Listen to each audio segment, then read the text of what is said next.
Right. Hello, everybody. Thanks for joining us again. Another WKS podcast. This time I'm with Rebecca Connelly. How are you doing? Well, thanks. How are you doing? I'm all right. Thank you very much. Yes. Do you want to start by telling us sort of where you started music? How did it all begin? Wow, it's I guess just a kid. I was always sort of singing in the house and played piano. I got piano lessons as a child, sort of up to about the age of 8. And then just kind of progressed from there and moved on to keyboard and then guitar when I was 16. I was dating a guy and he had a guitar and he liked Bon Jovi, and I was like, can I have a shot at that? And then that was Yeah. it. I was hooked. So yeah, I've always really loved music and my family's really musical. My granddad, he would sing in the house and whistle and tell stories, and my mum sang in the choir and my sister sings. So yeah, we're just all musical. Brilliant. Brilliant. So have you always been like a duo or solo, or have you been in a big band type thing? I've done everything really. Of Okay. yeah, so I started off just me and my guitar back in the day, playing in the pubs in Arbroath, sort of making a name for myself in that respect. And I kind of dabbled in a couple of bands in Glasgow and things when I was at uni, but nothing that really stuck. And when I moved to the States, I joined like a cover band. So we were like this kind of 80s, 90s cover band, and we would do like the casino circuit and things like that. And yeah, I've done an originals band as well, and we Yeah. toured as well, Scotland and in the US. And yeah, so now it's me and my husband who plays drums. So it's basically the two of us at the moment Right. because we can't play with anyone else just now. So, Yeah. Yeah. but yeah, there's nothing like playing with a full band. Definitely, Yeah.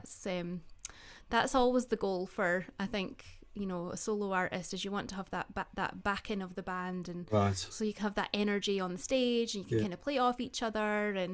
And yeah, so I've done a little bit of everything really. So what's your stage name? What do you go by then? So it's Rebecca Connelly is my stage name. Okay, Yeah, so superb. I'm So married, but my married name is not my stage name. okay, My husband was like, "You can keep your stage name. It's too cool to change." I was like, "Okay." fair play. Yeah, fair play. So what music's out there for people to listen to then at the moment?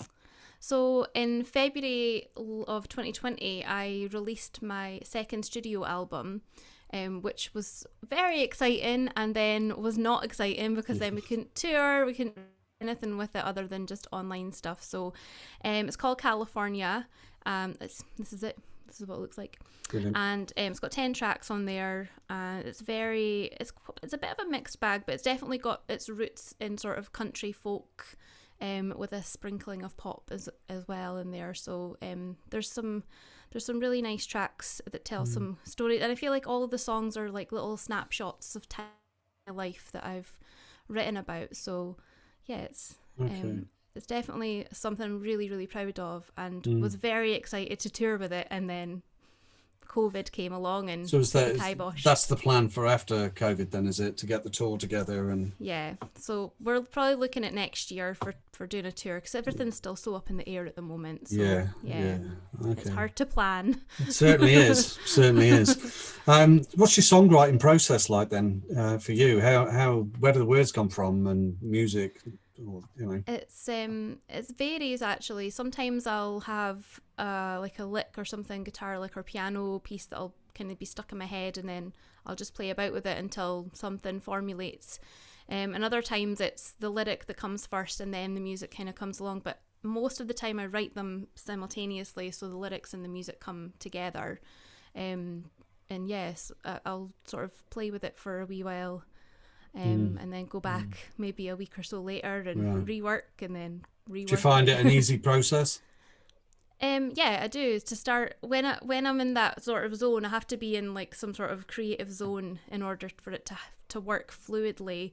If I feel like if I try to sit down and write something, it doesn't come out as easily as when it just happens kind of off the cuff. And I think I've written songs in like 5 minutes and then forgotten that I'd written it, and you know the process is very quick. And then other times I've had to spend a little bit more time thinking, you know, lyrically, what can I put here, and I've come back and changed things. So Right. So do you find that sort of the lockdown sort of musically for you, apart from the fact there's no touring and all that, but musically, have you been able to write more, do you think, or is it just completely blown that out of the water? no, actually, I didn't realise how much I'd actually written this year. I kept thinking to myself, I haven't really written anything, but then I went back through, I record everything on my phone, like I've got little voice memos, and I went back through all of them recently, and I was like, actually, I've written quite a lot this year. But I haven't really worked at them. I haven't really thought about, you know, making an album or anything, because I think I'm still kind of with my old album, my album that I released in 2020. So I'm not quite ready to think about another project, but I definitely have the beginnings of something there. But yeah, it's been a different style of writing for me. I think, you know, it's been a bit of a roller coaster emotionally and creatively, just not really knowing what's going to happen, and you know, our jobs were sort of ripped away from us overnight, and singing's been banned in Scotland, so it's like okay. It kind of leaves you feeling a little bit, right, what am I meant to actually do here? So yeah, it's been an interesting process and a different experience writing this year than previously. Yes, yeah. What's your preferred instrument then? I would say it has to be piano. I just love the piano. But then I do also love playing guitar. It really, I guess it depends on the mood I'm in, but I would say my first love is piano, because that's what I started with. Do you find you write more on a piano, or? No, I definitely write more on guitar. Okay. Definitely, yeah. But I just love to play piano. It's my favourite instrument. There's just so much emotion that you can get out of a piano that's you maybe can't quite get that out of a guitar as much. That's my opinion. I'm sure guitarists will argue with that. Yeah, I mean, it's certainly right that you know, musically to progress, you seem to have to eventually learn the piano.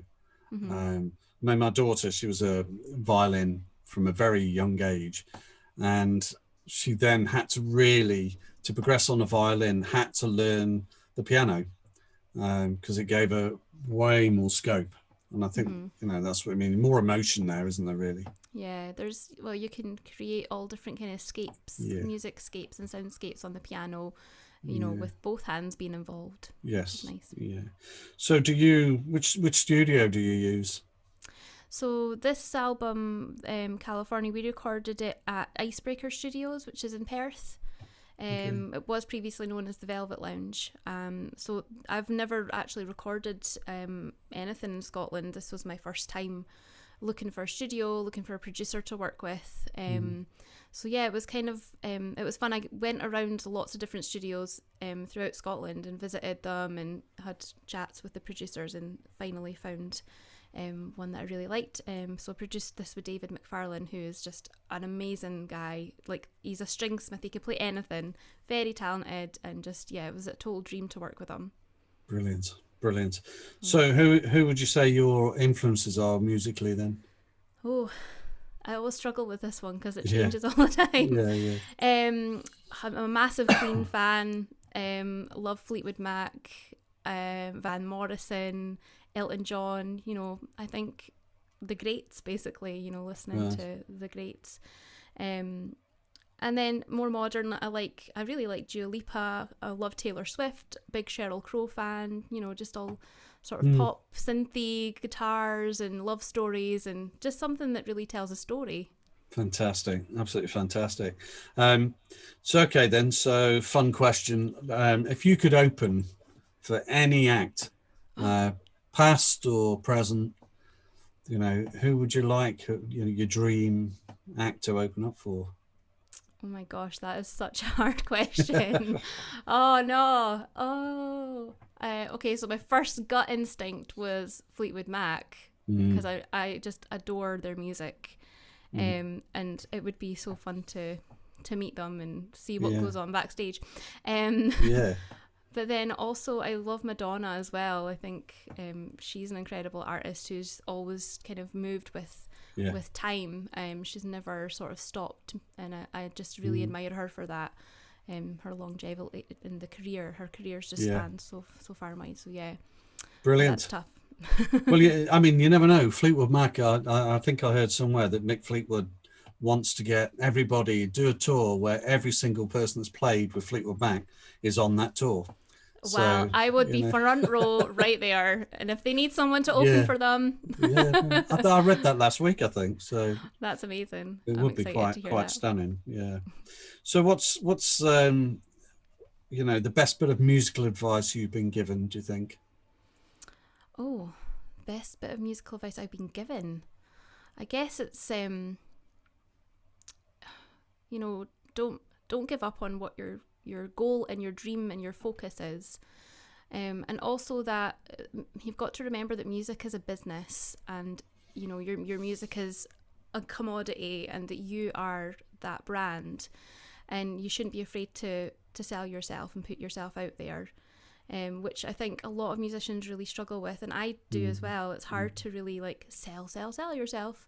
But yeah, at the end of the day, if music is your career and you want to kind of make some sort of living from it, you have to be prepared to know that it is a business, and you've kind of got to put that graft in. And it's not always easy, and it's not always fun.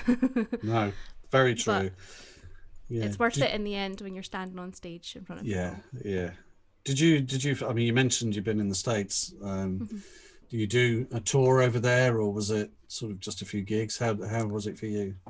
So I actually lived there in California for 8 years. So I was a permanent resident in there, and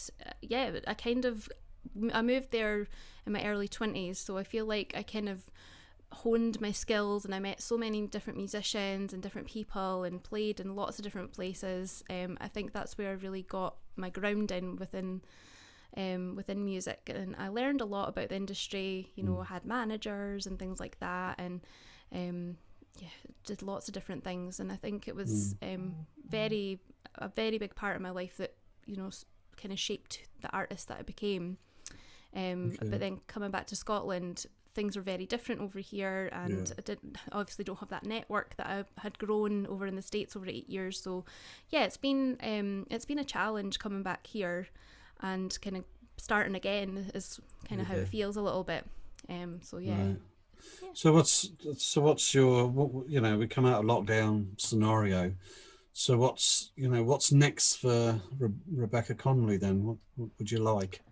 Probably just tours, lots of tours, hopefully back on the road, and just playing in front of as many people as possible, and meeting lots of people, and just having a great time, just doing the thing that makes me happy the most, which is performing and meeting people and just making some music. Superb.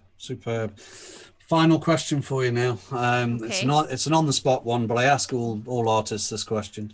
Okay. Is there anybody you'd like to thank for you being here musically now? Probably my mum and my dad, because they always encouraged me and supported me. They bought me my first piano, and my dad bought me my first guitar. They paid for my lessons when I was a kid, and always encouraged me to get up and sing. I was incredibly shy as a child and never wanted to sing or play music, and without their encouragement I probably would never have stepped out there. So to my mum and dad. Lovely. Yeah. Rebecca, thank you so much for the time. It's been brilliant. Thank you. Thanks for having me. And good luck. I hope the album sells really well, and you can get on that tour over in this country and go for it. Thank you very much. All right. Take care. You too. Thanks. Bye. Bye.